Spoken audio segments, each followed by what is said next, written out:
Beer with Alton. Beer with Alton.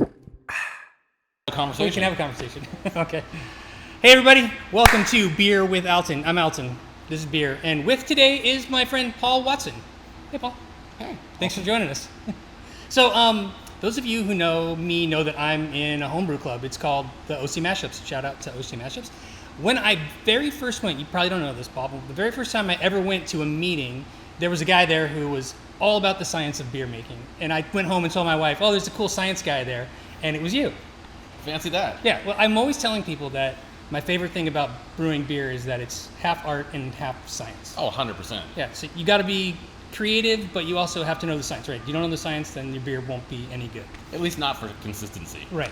And you have always been sort of the hallmark of like what I consider like someone who really knows their science. You gave some talk, I think, that night about like flocculation, or so I don't remember, but something that was deep science in terms of home brewing. Lots of people go hazy and they don't see anymore, they're not listening, but some people are really excited about it. That's me.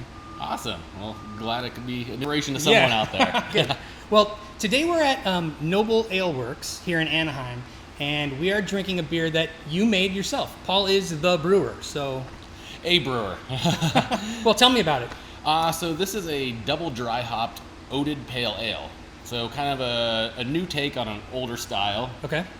Uses some really cool techniques through and through. So even just the grist compilation alone, it's laden with oats. It's mildly light as far as color is concerned, and that's namely because we used a Pilsner base. So if you ever see a hazy that's kind of got like more of an orange murky look to it, that's a 2-row base.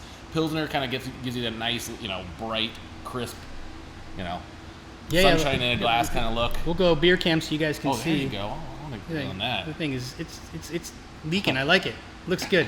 Well, let's give it a taste. What do you say? Typically, I let the guest go first and tell me what they think, but I'm going to tell you what I think about Paul's beer before he tells you, because I'm pretty sure he likes it. So, cheers, my friend. Cheers. Thanks for having me.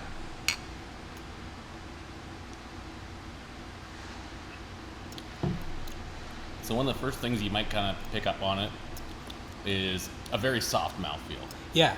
Not slick, but... Nope. Very soft. Almost like a lager at first bite, but... Yeah, really soft mouthfeel. The hops are really bright in this, though. Citra is the thing that like jumps out at me right when I take the first sip. Okay, so I mean we can kind of start from boil forward. This had a late addition of Simcoe CO2 in it, which basically means it's a CO2 extract, but we use it late in the boil, so it's not a 60-minute addition, it's more of a 30. Okay. And we do that because we know our knockout and our whirlpool is going to take 30 minutes, another 45 minutes, so we know we're going to get that conversion there, we're going to get that bitterness. So we targeted about 40 IBUs. Citra was used in the whirlpool. Okay. So you might be picking up on a bit of that. Yeah. This year's Citra crop wasn't as potent as we thought it would be. So I had initially, written this recipe to have Citra through and through. Talked to my brewer, head brewer, and he's like, you know what? It's just not as poppy. Let's try to do some, unique things. Yeah. There's something else. I know it's up on the board here. I didn't look at the hop profile, but something kind of piney in here. I don't know. So you might be getting a little bit of that Simcoe. Dry hop number 1 was done at a bit of a unique approach. You're going to see that there wasn't just like your typical 68-degree dry hops in here. Dump it. There was some New World thoughts from our head brewer ex Ballast Point and our cellarman from Modern Times. So they helped collaborate with me and say like, hey, we could dry hop how you normally did, or we can take this New World approach. And this New World approach was basically letting the beer completely finish. So maybe 2 things about this beer that you guys don't know. This is not using a hazy yeast at all. This is using California ale yeast. Okay, that's surprising. Pretty unique approach in it in that manner. And the second thing is there's no biotransformation hop. The guys, were telling me that biotransformation can be a hit or miss depending on the hop style, and we thought it best to hold it. We already had the haze locked in. There's a lot of protein, so even in the process of brewing, where we're lautering or filtering through the grain bed, we continually cut that grain bed in order to allow protein to come through the grain bed and into the kettle. Interesting. So, Are you just doing that by hand? Just no, scraping? no, we've got, giant rakes in there. Uh-huh. We can turn them on 1%. Oh, cool. And just cut a little bit, and we'll watch our sight glass, and we'll watch it kind of opaque up, and then let it, filter some more, run off, and then do that again. I have no giant rakes in my homebrew system, so. Well, that's awesome. Yeah, so that's that aspect of it. Hopping, the first set of dry hops that were done at a reduced temperature, so we dumped that yeast off the bottom. That helps get rid of any of that crushed Tylenol flavor when the yeast interacts with the hops. And then that was a Galaxy Mosaic. Okay. So got access to some really cool hops for this beer, and those two will really shine through, especially when the glass starts warming. That'll actually allow some of that resinous character to come through that warming glass. So once your pint gets half empty, you still get that great flavor blast. Well, dude, this is totally drinkable. I'd come back for this all day long. You're beating me. I need to stop talking and catch up. I'll let you tell everybody about it while I enjoy. So yeah, from there, second dry hop.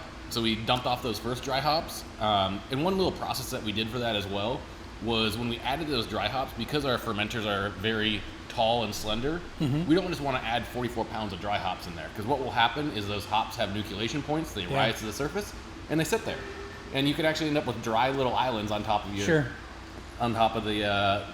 beer. So what's the fix? So we actually bubble up CO2 very slowly through that, and it helps break them up, and they fall. You got to kind of watch it, because you can actually induce too much bittering if you do that too harsh. You can actually break those apart too much and get some bad flavors. Yeah. So we did that. Let it sit for another day. I think we crashed it down. First time was in the mid 50s. Second time was low 40s.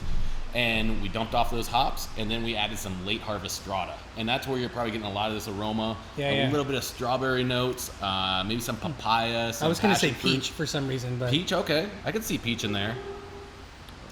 And there's a little bit they call it underlying notes of cannabis, so it's got a little bit of resinous character. Yeah. I always chalk that up to just sort of that piney. Yeah, so that might be actually what you're picking up on there. Pretty crushable. I could drink too many of those for sure on a hot day like today. So yeah, that's what's great about it. It's a 6.2% beer, so it's not in those sevens. It's not in the 7.5 range. So okay. Well, Paul, thanks so much for having us. Everybody, come on down to Noble. I'm sorry, I didn't even tell people what it's called. This beer is called Felt Oatey Might Delete. So kind of a takeoff of that Felt Cute Might Delete meme. Yeah. But yeah. Okay. Felt Oatey Might Delete. Come on down to Noble Ale Works and give it a try. I love it. It's good. Paul, thanks for having me. Cheers. All right. See you next time. Hey, please hit like, subscribe. We'd love to have you come back.